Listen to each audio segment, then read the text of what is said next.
Fala minha gente, tudo certo com vocês? Estamos chegando aí com mais um videozinho na Elia Esportes, te convidando para que tu te inscreva no canal, ative o sininho das notificações e deixe o teu like, claro, vai jogar o canal lá para cima, vai dar aquele up bacana, vai ajudar a divulgar meu trabalho aqui pelo YouTube e não esquece de compartilhar esse conteúdo com os teus amigos, com a tua família e deixar aqui embaixo a tua dica, a tua crítica, a tua sugestão, o teu comentário geral. A participação de todo mundo é muito importante para nós que fazemos parte aqui da Elia Esportes, beleza?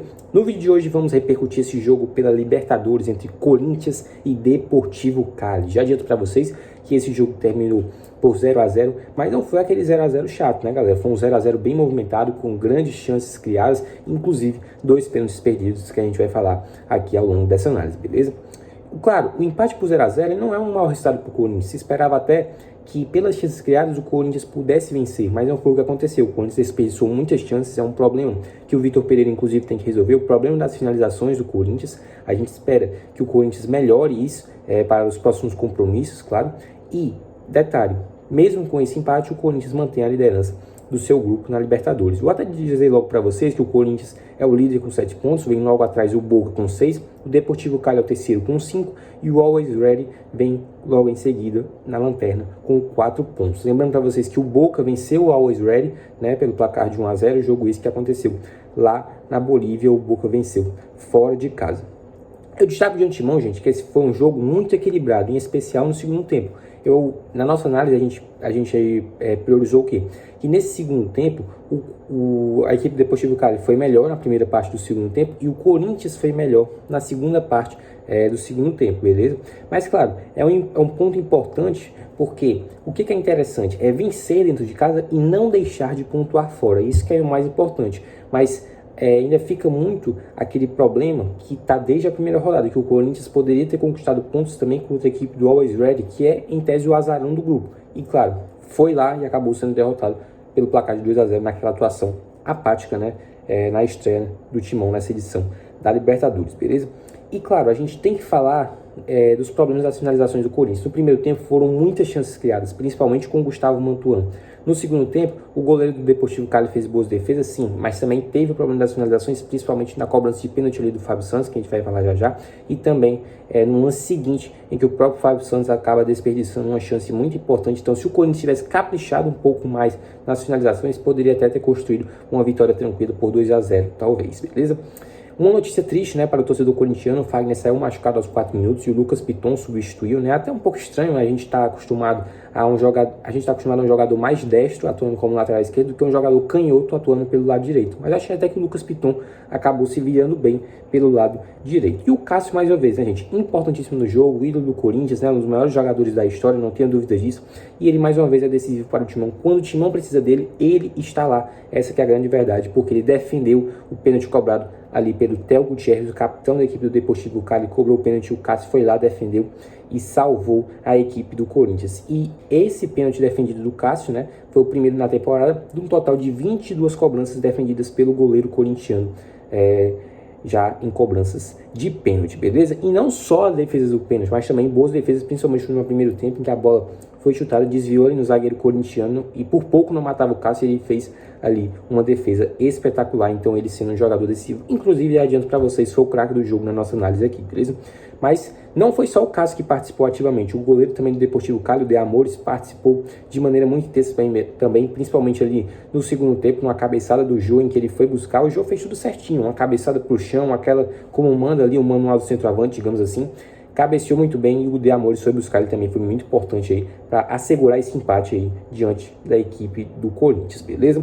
Mas destaques importantes também nesse jogo, eu destaquei o Jô, fez uma boa partida do jogo. Claro que a gente não pode ainda tecer comparações com o jogo de 2017, o Jô precisa melhorar muito, mas o que a gente percebe? Que o Vitor Pereira, ele vem cobrando muito essa parte do desempenho físico do atleta. O atleta tem de estar bem fisicamente para jogar com ele, e está totalmente correto, porque o Jô, que é um cara experiente, campeão do Corinthians, ídolo do Corinthians, diga-se, ele tem que dar o exemplo não só para os mais jovens, mas também para os seus companheiros, né? Não pode dar aquela relaxada, tem que manter o nível de exigência no máximo, porque o Corinthians, eu lembro para vocês, disputa as principais competições esse ano. E claro, o Duílio, né, ao trazer, né, esses jogadores de qualidade, jogadores de nível de seleção brasileira, como Roger Guedes, como Renato Augusto, Juliano, William, né? E também ao trazer jogadores aí como Maicon, Júnior Moraes, ele eleva o patamar do time. E não à toa, ele traz um técnico de nome, né, que é o Vitor Pereira, que por onde passou ganhou títulos, justamente para quê?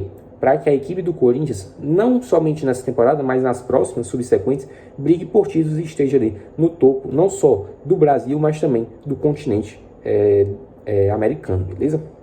Bom, vamos falar aqui um pouco do Fábio Santos, porque o Fábio Santos perdeu um pênalti no segundo tempo. Eu destaco para vocês que foi o primeiro erro de 13 cobranças de pênaltis desde que ele voltou ao timão, beleza? Ele voltou a desperdiçar um pênalti depois de 8 anos, então faz muito tempo aí que o Fábio Santos não desperdiçava uma cobrança de pênalti, e justamente num jogo decisivaço, né, como esse, diante do Deportivo Cali, em que se o Corinthians consegue vencer, iria a 9 pontos e ficaria uma vantagem mais tranquila. Inclusive eu vou simular, né, o que aconteceria caso o Corinthians vencesse, né, para a gente propor também essa abordagem aqui para vocês, tá?